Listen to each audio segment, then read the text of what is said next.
Hey folks, how's it going? Over this video, let's explore the Claude desktop, which was, I think, announced only yesterday. So let's quickly go ahead and explore this. I just basically looked for Claude desktop app on Google because I couldn't necessarily find the direct download link, but I was able to get this support thread. And in here, there is the Claude downloads page where if you go and click, you will be able to find claude.ai/download and you can go ahead and click on macOS. I'm assuming that it still hasn't, or Google still hasn't indexed this because this is very new, but let's go ahead and play around with it because there was one update that allowed Claude to control desktop, which I don't think is available with this version, but in the future it might be available and will make Claude extremely powerful as a browser assistant. And it seems that they're trying to market it in the same direction as well. Your AI partner on desktop, fast, focus, and designed for deep work. Very interesting. The download is taking quite some time, so once it's done, I'll go ahead and play around with this. Alright, so I'm downloading it on Mac and it seems pretty straightforward.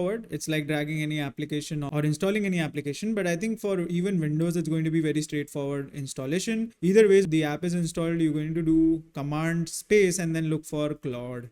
You can see I can already find it and I'm going to go ahead and click it now. I think one of the good things about this is that I can directly use this without now opening Google Chrome, which can, sometimes serve as a distraction. So having Claude directly in my desktop will make it a lot more easier when it comes to dealing with distractions for sure. Either ways, let's go ahead and continue with Google, and I'm on Claude Premium, so I've already went ahead and signed in, and there you go, Claude desktop, just like that. So let's start with the hi and see how the desktop UI feels like. Pretty cool. I wish there were more things we could do with it. At this point of time, I don't think there are. It's basically an application that would allow you to do the exact same thing that a UI would allow you to do. But in the future, I believe they're going to unlock a way for you to let this app control your laptop or your desktop such that it can do things like send emails, read emails, and so on and so forth. So it is visible from their recent update on 22nd October, where they introduced computer use, essentially allowing Claude to control your computer. So it is currently only available in API, and now that they have their desktop app, I think it's going to be coming to desktop app very soon as well. Let's go ahead and quickly take a look at this video to see what it really does so that we understand what are the kind of capabilities that we'll be able to unlock once this is open to desktop app users. So I'm Sam, and I'm one of the researchers here at Anthropic. Compute use is something that we felt was going to be important for a while now. And so today we're going to be talking about a very early version we have of computer use and walking through a representative example of the things we think it's going to be useful for. We're going to be going through a quick demo today. In this fictional demo, a customer, in this case the Ant Equipment Company, has come to us and asked us to fill out a vendor request form. The data I need to fill out this form is scattered in various places on my computer. What we're going to do is ask Claude to look at the spreadsheet, check if Ant Equipment is in there, and if not, move over to the CRM and try and find some more information there. Once it has this data, Claude's going to then fill out the form for us and hopefully transfer the information across to the vendor form. The first thing that's going to happen is Claude's going to start taking screenshots of my screen and quickly realizes that the Ant Equipment Company isn't actually in the spreadsheet. So the first thing it does is it swaps over to a CRM and searches for the company we're interested in. Luckily, we get a search match, and Claude then starts scrolling through the page looking for all the information it needs to fill out this form. Claude then autonomously starts transferring the information across without me having to do anything, and goes through the steps and fills out all the information needed and then submits the form.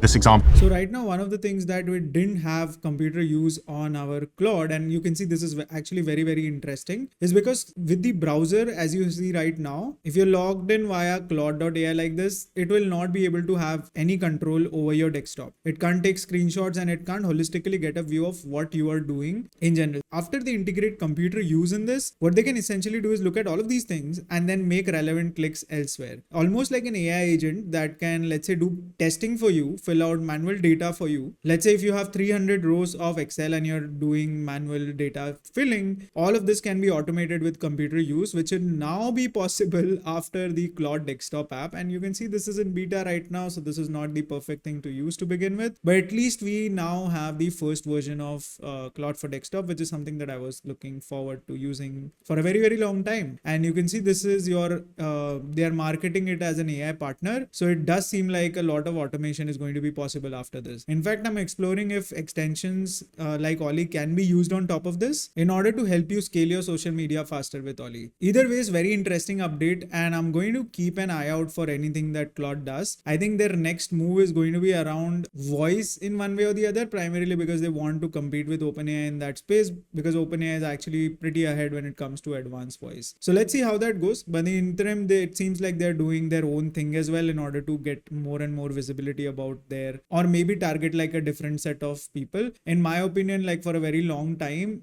using ChatGPT versus Claude focuses on real use cases, while OpenAI seems to be solving use cases that may not appeal to majority of the market. Like voice assistant is good, but what's the point if you not going to be able to use that on a day-to-day basis? Second, they recently acquired chat.com, and I think there was also ai.com. All of these are expensive domain acquisitions, but what's the point? Like if you're not building a great product, you can acquire all the domains in the world, but if a competitor like Claude who's actually focusing on the users and building products for them, they are going to overtake you in sometime in the future. So either way is really interesting update. Let me know what you guys think about this, and I'll see you guys in the next one.